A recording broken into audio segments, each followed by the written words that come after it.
This week on Supercars Talk, Todd Hazelwood's got a hot new look. There's some more Gen 3 talk, and we do a Darwin preview.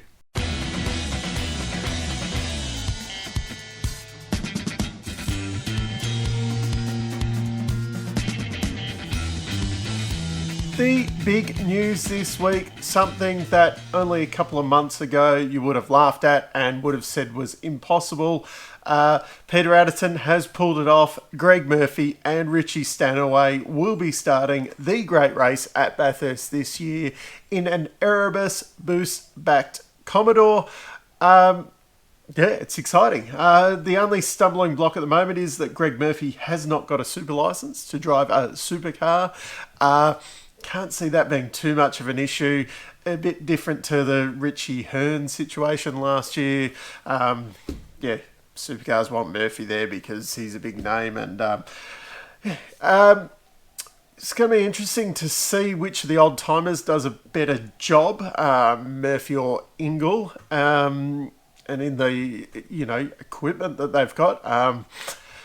One pairing's probably got a much better car than the other for coming in and doing something like that. Not knocking the Erebus equipment, but if you had to make the choice, yeah, you'd be going a Triple Eight Wildcard any day of the week. I was a little bit shocked. This will be Murphy's first start since 2014. That is a big gap. I wonder, I'm not too sure, I haven't really looked into it, but I wonder if that is the biggest gap between competitive drives. I'm not holding my breath on how well Murphy and Ingle are going to do. It will be very, very interesting to see how Richie does in kind of back in a competitive car again. And one can only assume that he's going to more take the lead role, being the more recent. Having said that, I mean, Murphy's got a lot of experience around there, and he has won the race 4 times. Todd Hazelwood has a hut new look for this weekend. Pizza Hut will be sponsoring him for this weekend and at Townsville. Simple but very effective look on the car, and I had to look up if there was still actually any Pizza Huts in Victoria, because I remember they used to be dotted kind of everywhere, and I couldn't actually picture one. There is one about 20 minutes away, drive away, so I probably couldn't get them to deliver any pizzas to find out how good it is. I could actually travel there at the moment because we're still in lockdown. But yeah, not a bad looking car. Now, for the weekly Gen 3 update, we'll start off by saying no Gen 2 cars in Super 2 next year. It had kind of been rumoured that Gen 2, Super 2, might skip the whole Gen 2 thing and go straight to Gen 3. But seeing as though we can't even get a field of Gen 3 cars at the start of next year for the main game, Super 2, they're going to stay with the car of the future cars for next year, and then the Gen 2 cars, which are the ZB Commodore and the Mustang, they will not be featuring in Super 2, and I think that maybe they will never feature in Super 2, because it's my hope that then Super 2 will essentially just go straight to Gen 3 because of all of the savings that are going to be brought along by Gen 3. Now, speaking of savings with Gen 3, Tony Longhurst, some of you might remember him from his days cruising around in a Ford Sierra, winning Bathurst, and then many, many, many years later, he came back and actually won it with Mark Scaife. He came out and said, "This is ridiculous, Back in my day, in the mid-80s, we could buy a car for $150,000 and go racing." Yeah, okay. That's also, he's come out and saying that the Gen 3 cars that are going to be $400,000, that's far too expensive. That's ridiculous. That's like nearly 3 times the expense. This is crazy talk. Just as a bit of a comparison, the average house cost in Victoria in 1985 was $75,000, or half the cost of his cheap racing car. In 2020, the average house price for a Victorian house, $690,000. So getting towards double the cost of an expensive race car. I think inflation hasn't gone quite as bad as what the housing market has gone, but because he's saying, you could, if you ran a good business, you could go and buy a car and then go and race kind of thing. Well, back then, you could go and buy 2 average houses for the cost of, and now you might be buying 2 supercars for the cost of an average house. So, and that was last year's. Like, the price of housing's gone even more ridiculous. So that's my little rant about Tony Longhurst whinging about 400k these days being too expensive. Maybe his businesses aren't doing as well as what some of the others out there are doing at the moment. The usual comments all week about, why don't we just get TA2? TA2 isn't the answer. They're not designed to do what we want them to do. That's pretty plain and simple. They're designed for short races, blah, blah, blah, blah, blah. And also, if you've got, Triple Eight coming along with their $10 million budget a year, do you think that the TA2 cars are you're just going to be able to go and buy one for 150 grand? All of a sudden, that kind of thing that'll blow out to $500,000. As soon as you get Triple Eight involved in something like that, the price of it will blow out of the water. We need to have this very controlled, system on there so that you go and buy your car for 400 grand and then it doesn't cost you millions and millions to run it. That's the idea of Gen 3. Maybe the cost has blown out a little bit, but the idea is to bring the cost of running it down. And that's where, everyone, we should go TCR or GT4 or GT3. Well, for starters, GT3 cars cost more. They cost more to run. They cost more to repair. The only reason they're cheap here is because gentlemen racers race them a few times a year. They're not, you haven't got James Courtney, smashing them up each weekend. GT4, that's slow and boring. TCR, the same, slow and boring. And as we've seen, they have crashes in them and that car's out for the weekend. Whereas a supercar, they rebuild them and they're out, half an hour later or whatever. At the last round, I think it was the last round where Cam Waters, basically destroyed the car and then got out there and got a podium the next day. So, other things that have been mentioned is, we used to have 55 cars at Bathurst. Now we only have 25. Yeah, it's going to be 26 again this year. I've heard maybe 27 as well, but shh. Yes, okay, that does suck at the start of Bathurst a bit. That, it does. When I think back to the old days when you're a little kid and, you're backed around the first corner and all that, and you had all these, weird and wonderful people in the field and things like that. But if you go back through, like using the 85 example as well, there was 5 seconds between the pole position and Brock, who was in 11th, because for some reason he was part of the top 10 shootout that year. I think there was a special Brock rule because he didn't qualify in the top 10, but, because it was Brock, so got to be part of the top 10 shootout. And this is how great it was. Dick Johnson, because the Mustang was relatively new at that point, so he'd entered 2 of them for him and Larry Perkins, so they could go and both spend time in these cars in both practice sessions, and then they were going to jettison one of the cars, whichever one qualified fastest, I imagine.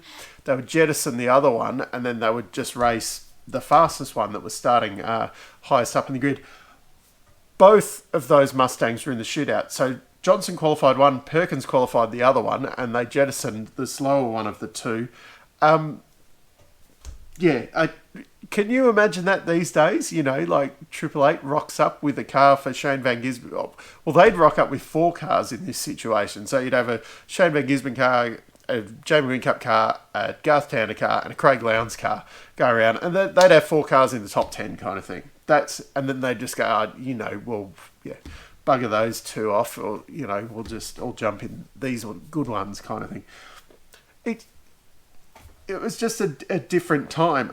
There was only 2 cars on the lead lap at the end of the 1985 race. Like, this year, we'll probably have, 20 cars on the lead lap, kind of. Basically, everyone who's still in the race will be on the lead lap. It just,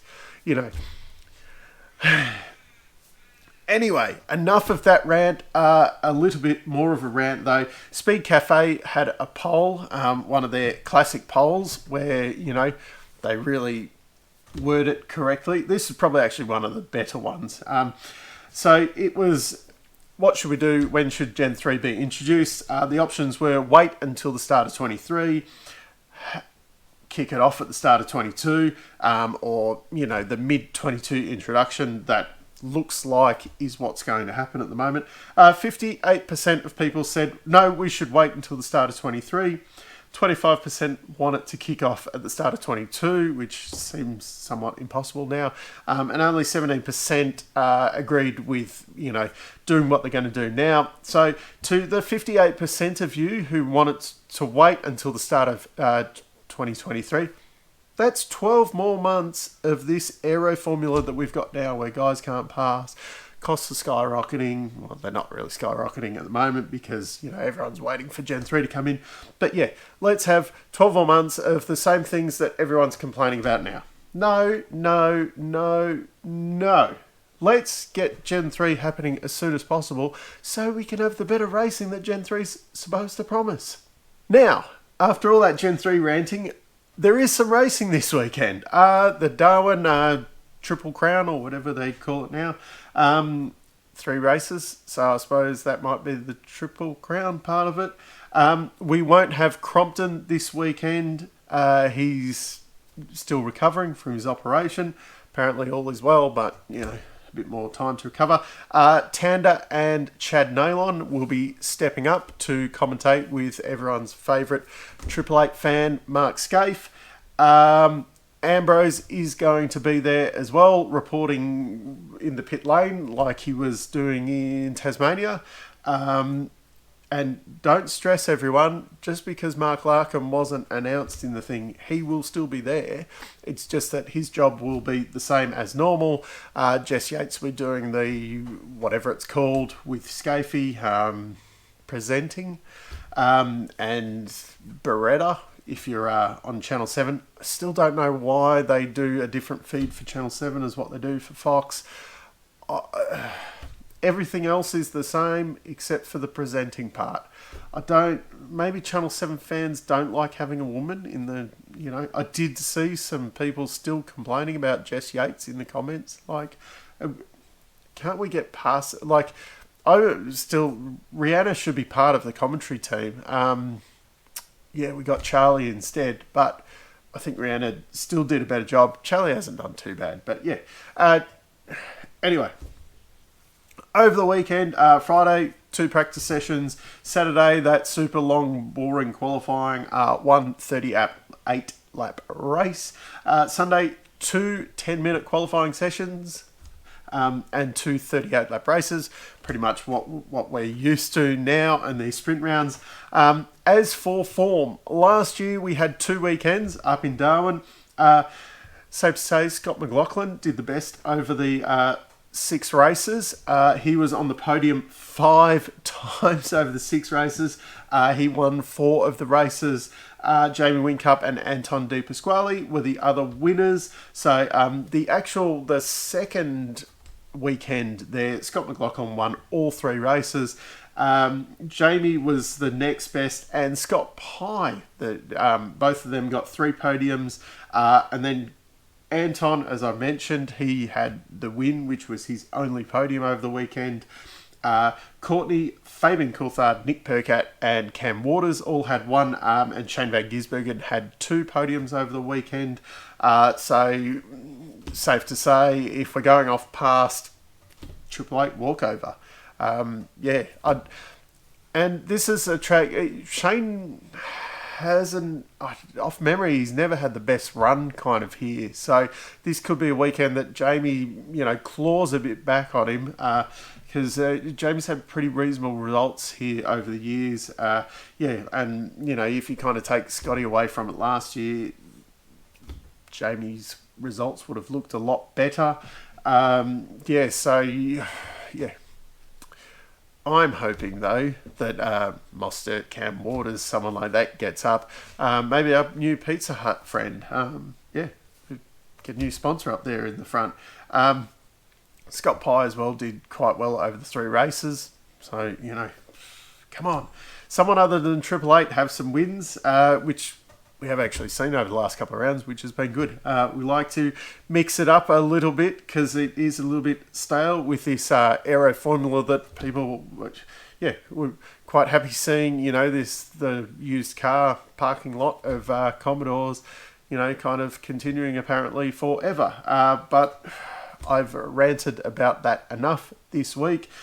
So down in the comments, let me know who you think. I think I might have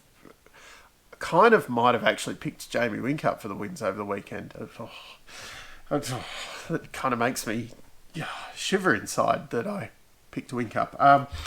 So down in the comments, let me know who you think. Email, Instagram. I've been very slack on the Instagram. Keep the emails coming. They're great. I think I've replied to everyone who's emailed me, which has been good. Some racing on the weekend. I'm excited because we did miss out on Winton, so it has been a long wait again. So until next time, I'm still Dave, and I'll catch you later.